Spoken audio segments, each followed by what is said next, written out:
Hello 01 followers, 01 scholar জার্নালে আবারও আপনাদেরকে স্বাগতম। এই পর্বে মূলত আমরা পাইথনের নাম্বারস নিয়ে কাজ করব। আসলে পাইথনের নাম্বারস না, আমরা নাম্বারস কিভাবে পাইথন দিয়ে যোগ, বিয়োগ, গুণ, ভাগ, মডুলাস বের করা, এক্সপোনেনশিয়াল করা এগুলো শিখব। তো চলুন আমরা কম্পিউটার স্ক্রিনে ফেরত যাই।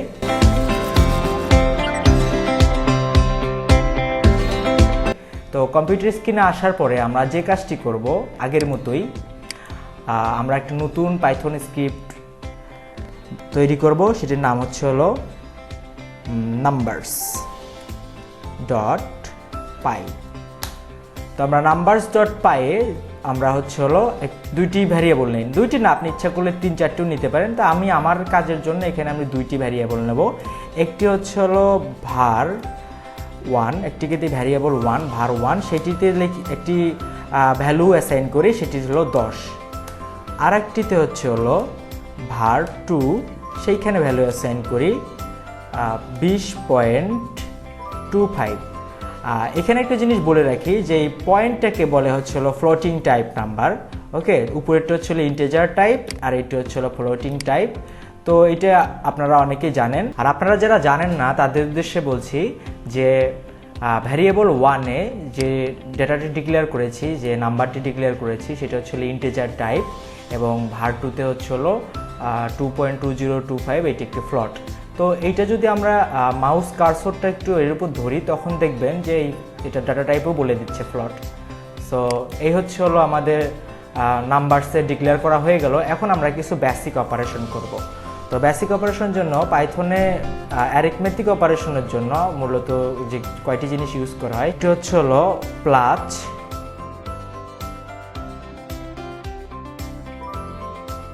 এগুলো আমি কমেন্ট করে একটু লিখে রাখছি, লিস্ট ডাউন করে রাখছি যেন পরবর্তীতে করতে সুবিধা হয় আর কি।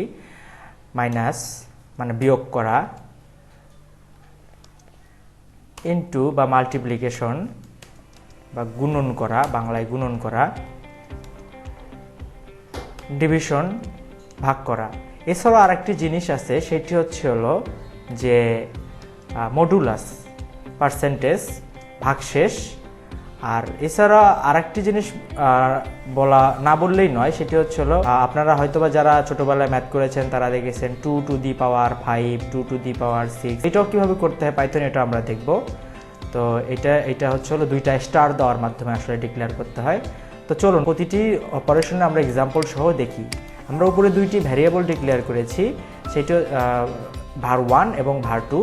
তো প্রথমে যে কাজটি করব যে এই দুটির ভিতরে যোগ করব। যোগ করার জন্য নর্মাল দুইটার ভিতরে যোগ অপারেশনটা দিয়ে দিলেই, অপারেটরটা দিয়ে, দুইটির ভিতরে যোগ অপারেটরটি দিয়ে দিলে এটি প্রিন্ট করবে। তো var 1 প্লাস var 2, যদি আমরা এটি সেভ করি, রান করি, তাহলে দেখব আমাদের আউটপুট এসেছে 30.25। 10 যোগ 20.25 যোগ করলে হচ্ছে 30.25। এরপর যদি আমরা এটা বিয়োগ করি, তো প্রিন্ট আমরা var 1 মাইনাস var 2 সেভ করি, পরে আবার যদি এক্সিকিউট করি বা রান করি, দেখুন -10.25। আসলে মাইনাস আসবে কারণ আমাদের ভ্যারিয়েবল 2 এর ভ্যালু বড় ভ্যারিয়েবল 1-এর চেয়ে। আমি এটা আবার কপি করলাম, দুইবার কপি করে নেই, সরি, বারবার লেখা হচ্ছে, কপি করাই ভালো। একবার করব হচ্ছিল গুণন, এর জন্য আমরা যেটা করব মাল্টিপ্লাই আর কি, যেটা বলে, সেটার জন্য একটা স্টার, এবং ডিভিশনের জন্য যেটি থাকে সেটি হচ্ছে হলো এই সাইন, ডিভিশন সাইন। তো সবগুলো সেভ করে যদি আবার রান করি, sorry code is already running দেখাচ্ছে কেন, ওয়েট, আমি এটা ক্লিয়ার করি আউটপুটটা দিয়ে আবার রান করি। হ্যাঁ, দেখুন যে হচ্ছে হলো যে আমরা যদি গুণন করি তাহলে আসতেছে হচ্ছে হলো 202.5, এবং যদি ভাগ করি তাহলে আমরা আউটপুট পাচ্ছি একটা বিশাল বড় আউটপুট। 2 টু দি পাওয়ারের উপরে অনেক পাওয়ার ভ্যালু থাকতে পারে। তো এই ক্ষেত্রে আমরা নেব 2 টু দি পাওয়ার 3। দেখি 2 টু দি পাওয়ার 3 করলে var 1 যার ভ্যালু 10, এর উপর 3 করলে আসলে কি আউটপুট আসে। Print var 1 to the power var 1 to the power 3 save করি, সেভ করে আবার রান করি। রান করলে যদি আমরা আচ্ছা আমি একটু কাজ করি, এতগুলো আউটপুট না দেখাচ্ছি, আমরা একটা কাজ করি যে হচ্ছে উপরের আউটপুটগুলোকে একটু কমেন্ট করে দিই, উপরের প্রিন্টগুলোকে একটু কমেন্ট করে দিই, কারণ একটু বুঝতে বা দেখতে সমস্যা আছে, কারণ এগুলো আমরা অলরেডি দেখেই ফেলছি। তো এটা কমেন্ট করে দিই, কমেন্ট করে আমরা এটা আরেকবার সেভ করে আমরা রান করলে কোড ইজ অলরেডি রানিং। আচ্ছা আমাদের কোড রানার এক্সটেনশনে যদি কখনো এরকম কোড ইজ অলরেডি রানিং এরকম কিছু ওয়ার্নিং পপ আপ করে, সেক্ষেত্রে আপনি clear output right click create করার মাধ্যমে আপনি ক্লিয়ার আউটপুট করে আপনি আবার স্ক্রিপ্ট আপনার রান করবেন। ওকে, তাহলে প্রবলেমটা সলভ হয়ে যাবে আশা করি। তো আমার ক্ষেত্রে এটাই হচ্ছে। তো দেখুন যে হ্যাঁ, আমার var 1 এর উপরে যদি আমি টু দি পাওয়ার করি, তাহলে যেটা আসছে সেটা হচ্ছে প্রথমে 10 গুণন 10, 100 গুণন 10। তাহলে জিনিসটা কি দাঁড়াচ্ছে, যদি আমরা ম্যাথমেটিক্যাল রিপ্রেজেন্টেশন দিয়ে দেখি সেই ক্ষেত্রে হবে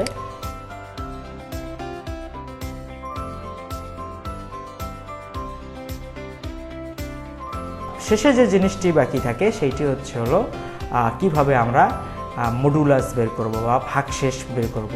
তো এটার জন্য আমরা কাজ করি যে আমরা var 2 যে ভ্যারিয়েবল 2 আছে এটার ভ্যালুটা একটু চেঞ্জ করে 3 করে দিই।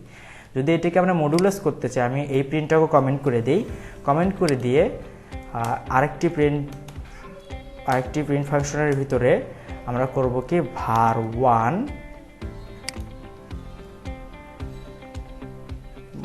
পার্সেন্টেজ বা মডুলাস সাইন, এটাকে মডুলাস সাইন বলে প্রোগ্রামিংয়ের ভাষায়। var 2 যদি সেভ করি, সেভ করে এক্সিকিউট করে দেখুন 1, কারণ এটি ভাগশেষ 1। হ্যাঁ তাই আসলে 10কে যদি আমরা 3 দিয়ে ভাগ করে দেখি, তাই আমাদের শেষে একটি ভাগশেষ থাকে, সেটা ছিল 1 অবশিষ্ট থাকে। এটাকে বলে মডুলাস। এছাড়া একটা জিনিস না দেখালেই নয়, যেটা হচ্ছে ফ্র্যাকশনাল ভ্যালুকে আমরা কিভাবে রাউন্ড করব। এর জন্য যেটা করতে হবে সেটা আমরা যদি 11কে যদি আমরা 3 দিয়ে ভাগ দিই, 11 করলে 3 দিয়ে ভাগ দিলে কি আসবে? আচ্ছা একটু করে দেখি আসে কি আসে না।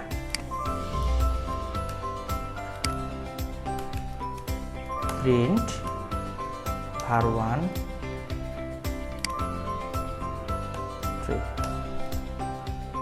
3 না, আসলে var 2 হবে। var 2 সেভ, রান করি, দেখুন যে হ্যাঁ 3.66।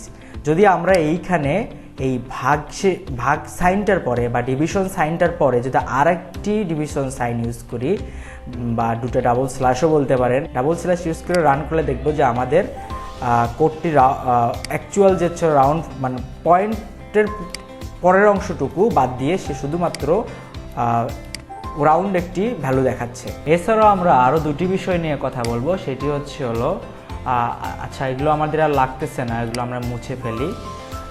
সেটি হচ্ছে একটি ABS, that's mean absolute value কীভাবে পাইথনে বের করতে হয় এটা, এবং আরেকটি হচ্ছে রাউন্ড, কোনো একটি ফ্র্যাকশনাল ভ্যালুকে আমরা কিভাবে রাউন্ড করব। ওকে, তো অ্যাবসলিউট ভ্যালু এবং রাউন্ড এটা আসলে আমরা এভাবে বুঝবো না, আমরা যদি একটু করি তাহলে বুঝতে পারবো। তো প্রথমে আমরা একটি ভ্যারিয়েবল নেই var নিয়ে, এখানে আমাদের বেশি ভ্যারিয়েবল লাগবে না, জাস্ট একটি ভ্যারিয়েবল হলেই হবে। তো var 1.5 দিলাম, সাপোজ এর ভ্যালু দিলাম 1.5। তো এটাকে যদি আমি রাউন্ড করতে চাই এই ভ্যালুটাকে, তো সেই ক্ষেত্রে আমার যে কাজটি করতে হবে যে প্রিন্ট স্টেটমেন্টের ভিতরে যদি আমি আমার রাউন্ড লিখি, রাউন্ড রাউন্ড ফাংশনটাকে যদি কল করি, এই জায়গায় কল করে যদি আমি var ভ্যারিয়েবলটাকে এর ভিতরে পাস করে দিই, তাহলে এবং এটা সেভ করে রান করি, তাহলে দেখব যে এটা আমাদের 1.5 আমাদের আউটপুট চলে আসছে 2। আমি একটু ক্লিয়ার করে দিই, আবার রান করি যে 1.5-এর রাউন্ড ভ্যালু হচ্ছিল 2। আসলেই তাই, যে আমার যদি এটা 1.1 থাকতো সেক্ষেত্রে কী হইতো, রান করে দেখি, সেই ক্ষেত্রে কিন্তু 1। আসলে 5 থেকে 5-এর পরের ভ্যালুগুলো সে রাউন্ড করবে তার পরবর্তী সংখ্যা দিয়ে, এবং তার আগেরগুলোকে যেমন 1.1 থেকে 1.4 পর্যন্ত সে করবে পূর্ববর্তী সংখ্যা দিয়ে। সো যে আমার ক্ষেত্রে যেহেতু 1, তাহলে যদি 1.4 দিতাম তাহলে কি হইতো একটু দেখে আসি। 1.4 দিলেও sorry, code is already running. আবার আমরা আউটপুট ক্লিয়ার করব। দেখুন আবার 1 এসেছে। তার মানে কি, আমি যে কথাটা একটু আগে বললাম যে 1 আমার ক্ষেত্রে 1.1 থেকে 1.4 এর জন্য আসবে আমার 1, মানে আমার অ্যাবসলিউট ভ্যালু হবে 1। বাট যদি 5 থেকে দিই, 5 থেকে 9, 1.5 যদি দিয়ে দিই তাহলে আমার কিন্তু আসবে 2। ওকে, তো এই হচ্ছে হলো রাউন্ড কিভাবে করতে হয় সেটা দেখলাম। এবার আমরা যে জিনিসটা দেখব সেটি হচ্ছে হলো কিভাবে অ্যাবসলিউট ভ্যালু নিয়ে কাজ করতে হয়। তো ধরি ভার এই ভ্যারিয়েবলটার ভিতরে আমি দিলাম -2.5। তো এইটার অ্যাবসলিউট ভ্যালু কি আসবে? নেগেটিভ ভ্যালু অবশ্যই অ্যাবসলিউট ভ্যালু, কিন্তু মনে রাখবেন যে অ্যাবসলিউট ভ্যালুতে সবসময় যে আউটপুটটা আসবে সেটি হচ্ছে হলো একটি পজিটিভ ভ্যালু। তো যদি আমরা এটাকে অ্যাবসলিউট ভ্যালু বের করতে চাই সেই ক্ষেত্রে আমরা করব কি, আবার abs এই ফাংশনটিকে কল করে তার ভিতরে ভ্যারিয়েবলকে পাস করে দেবো। ভ্যারিয়েবল ভার, যে ভার আছে এটা একটা ভ্যারিয়েবল, এটাকে পাস করে দেব। দিয়ে যদি এটাকে সেভ করি, সেভ করে আবার রান করি, তাহলে দেখতে পারবো যে 2.5। দেখুন -2.5 আমাদের ভার ভ্যারিয়েবলে ছিল, এটা কিন্তু একটি নেগেটিভ ফ্লোটিং নাম্বার। ঠিক আছে, এটি আমাদেরকে অ্যাবসলিউট ভ্যালু করে দিচ্ছে পজিটিভ। তো সর্বশেষ যে বিষয়টি সেইটি হচ্ছে হলো নাম্বারস। যেহেতু আমি আপনাদেরকে কীভাবে নাম্বারস নিয়ে কাজ করতে হয় সেটি শেখালাম, সর্বশেষ যে বিষয়টি সেই বিষয়টা আপনাদেরকে আমি যেটি দেখাবো সেটা হচ্ছে হলো পাইথনে ম্যাথ মডিউল। এরকম করে পাইথনে ম্যাথ মডিউল নিয়ে কাজ করতে হয়। এখানে জাস্ট আমি আপনাদেরকে একটু ফ্লেভার দেবো আর কি, যে ম্যাথ মডিউল কীভাবে ইম্পোর্ট করতে হয়, পাইথনে কীভাবে প্যাকেজ ইম্পোর্ট করে ম্যাথ মডিউলের সহায়তা নিয়ে আমরা কীভাবে তার ফাংশন, তার মেথডগুলোকে কল করে আমরা হচ্ছে হলো ফাংশনগুলোকে কল করে আমরা কিভাবে আমাদের টাস্কগুলোকে পারফর্ম করতে পারি এটা। তো চলুন কম্পিউটার স্ক্রিনে যেটি করব সেটা হচ্ছে হলো ম্যাথ মডিউল ইম্পোর্ট করার জন্য আমাদেরকে লিখতে হয়। আচ্ছা, একটা কাজ করি, আমরা নতুন একটি পাইথন ফাইল ক্রিয়েট করি। আচ্ছা, এটা অনসেভ করে দিই। আচ্ছা, নতুন একটি পাইথন ফাইল ক্রিয়েট করি, সেটার নাম দেই হচ্ছে হলো math.py। এটাকে সেভ করি, সেভ করে math.py আমাদের ম্যাথ মডিউলকে যদি আমরা ইম্পোর্ট করতে চাই সেক্ষেত্রে আমাদের লিখতে হয় ইম্পোর্ট ম্যাথ। ওকে, যদি ইম্পোর্ট ম্যাথ লিখি তাহলে আমাদের ম্যাথ মডিউল ইম্পোর্ট হয়ে গেল আমাদের স্ক্রিপ্টে। পাইথনের স্ক্রিপ্টে আমরা মডিউল ইম্পোর্ট করব ইম্পোর্ট ম্যাথ লেখার মাধ্যমে। তারপর আমরা যদি কোনো একটি ভ্যালুকে নিয়ে কাজ করতে চাই সেই ক্ষেত্রে আমরা সেই ভ্যালু আমরা ওই ম্যাথ মডিউলের সহায়তা নিয়ে আমরা অনেক কিছু করতে পারবো। তো একটি উদাহরণ আমরা দেখব, বেশি কিছু কথা বলবো না। তো ম্যাথ মডিউলের অন্যান্য ব্যাপার স্যাপারগুলো কই পাবো খুঁজে সেটাও আমি দেখিয়ে দেবো আপনাদেরকে। চলুন একটি জিনিস নিয়ে কাজ করি, সেটা হচ্ছে সিল। সিল করা মানে কি? সিল করা মানে হচ্ছে হলো কোনো একটি ভ্যালুকে অনেকটা রাউন্ড করে দেওয়ার মতো। আসলে রাউন্ড না, কোনো ফ্র্যাকশনের ভ্যালু থাকলে সেটিকে সিল করে দেওয়া হয়। যেমন 2.2 থাকলে সেটি 3 বা 2.5-এ সিল করে দেওয়া যায়।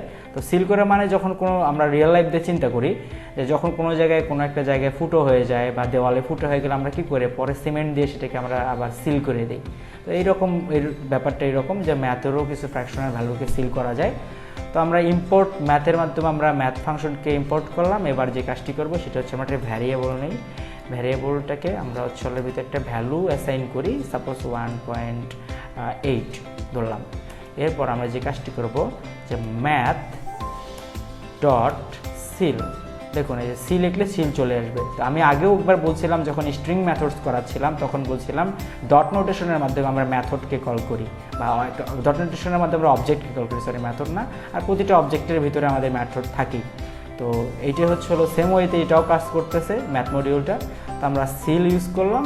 সিল ইউজ করে আমরা যদি এর ভিতরে পাস করে দিই যে ভ্যারিয়েবল ভারকে, ভারকে, তো এটাকে আমরা প্রিন্ট করে যদি দেখি আসলে কি হলো। চলুন প্রিন্ট করলে বুঝতে পারবো কি হইলো। এই জায়গায় প্রিন্ট, দেন আমরা এটাকে স্টেটমেন্টটা ক্লোজ করি, এই জায়গায় এটাকে রান করি।